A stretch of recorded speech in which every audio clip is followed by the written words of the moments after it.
William Shakespeare's The Twelfth Night. Now, this is a full book review. The summaries are all done.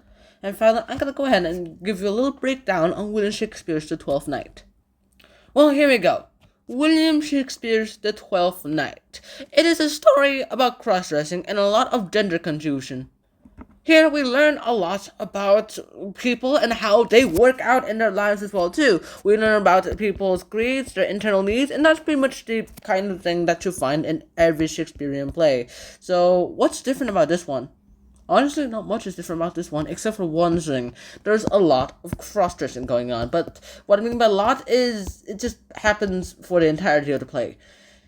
Except it only happens to one character as well, too. There's this character named Viola who goes ahead and turns into this male servant called Cesario, who's supposed to be a page boy, by just going ahead, cutting off her hair, attaching a little mustache. Okay, the mustache is inside the description of the play, but I like to add that part myself. And finally, well, she goes ahead and gets work for the King Orsino. Well, technically Duke Orsino. Others call him a king. Other versions of the play call him a king, but this official version is called the Duke Orsino. In the end, what is special about this play isn't the cross-dressing, it's how long it took for people to realize this was cross-dressing, that there was a cross-dresser among us, and we find out a lot about humans in the process as well too. We get a revelation, and we finally actually have a love triangle instead of those love-bent lines that the books try to go ahead and pass off as love triangles, like boy loves girl, but then girl loves boy, and then what happens to this side? So they're like, who cares? We're just going to call it a love triangle when it should be just love lines. Or for this one example, boy loves girl loves boy, this boy loves girl, this girl loves this boy. This is supposed to be a diamond, not a love triangle. So how did they make this? But here we have girl pretending to be boy loves a boy who loves a girl who loves the boy version of the girl. Of course, this thing is actually the weirdest part, mainly because she doesn't know about it, and she does, but she can do nothing about it for now. So what are the points about all this? It's all this confusion, all this, how should I say it? Pondering that is put inside his play as well too. Shakespeare doesn't really use cross-dressing much in his plays, but when he does use it pretty well. And here, he uses it as a way to go ahead and define people and define identity. It goes ahead and questions us about our identity, and probably even questions ourselves about how we, at least Elizabethans, go ahead and think about their own lives.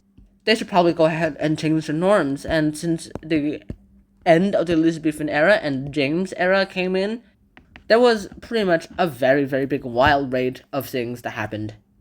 We have so many things that we can go ahead and talk about in this play, but mainly what I'm going to go ahead and digress into are mainly the symbols and the kind of themes that are shown in this play and how they go ahead and affect our understanding of it.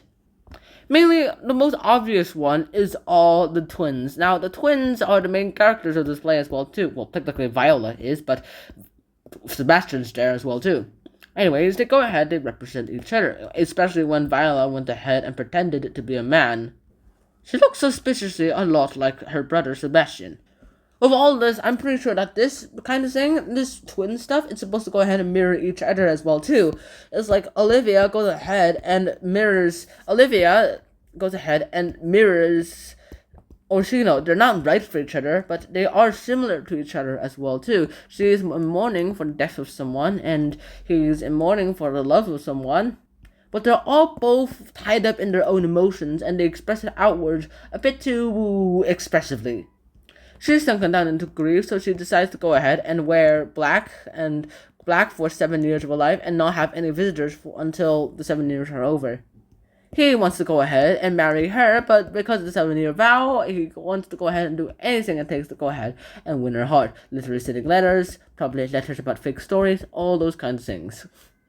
They are, shall I say, reliefs to each other, shall I say. I don't think that's the right term, but it sure does help me sound smart.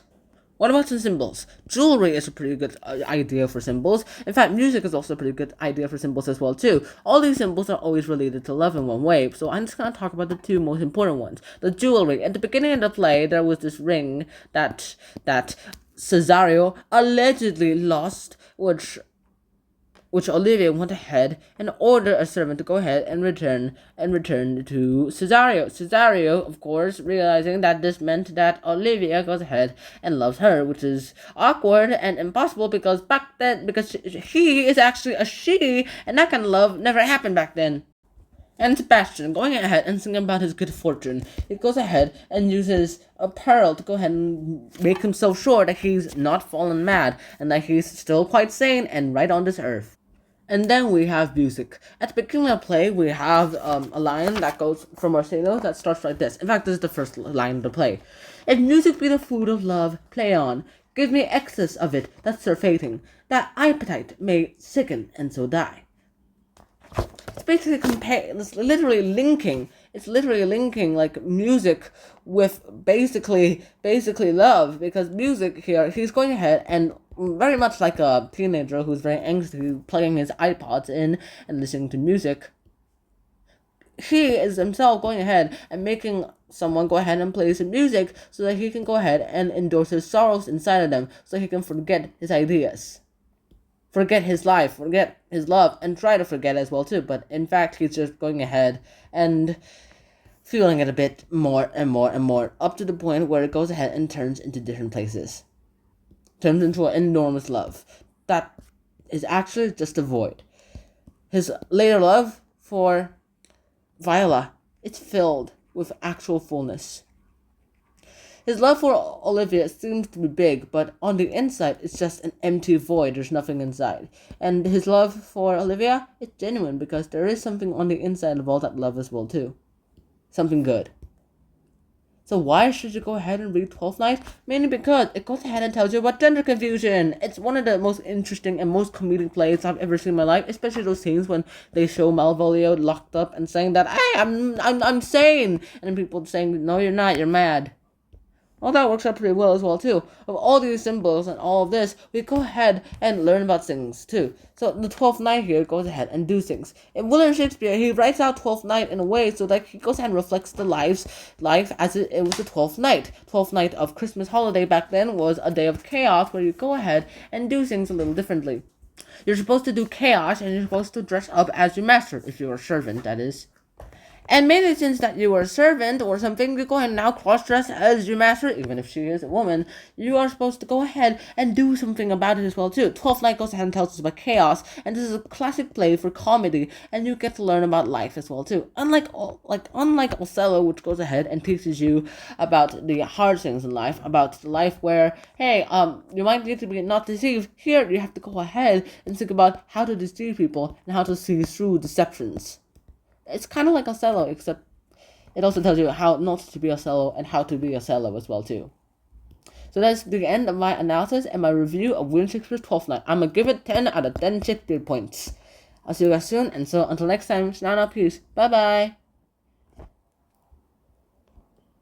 拉手，打力，the end.